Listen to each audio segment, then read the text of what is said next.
Good morning everyone. Yan guys, kabalo mo kung saan siya guys, no? Itong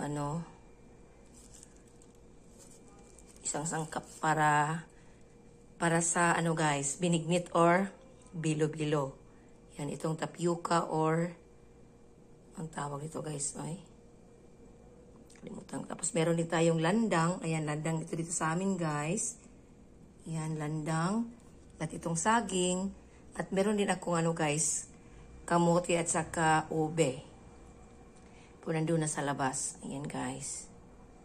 Kasi ito siya guys. Ito ang gusto ng aking mga kids. Itong tapioca. Itong ganito guys ba. Ayan na guys. Ang ating binignit. Ayan or bilo-bilo. Ayan siya guys.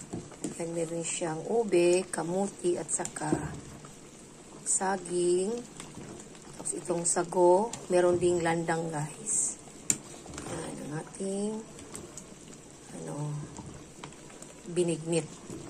Ayan, hindi pa yan luto guys kasi matigas pa yung kamuti. Kamuti. Merong violet, meron ding yellow na kamuti.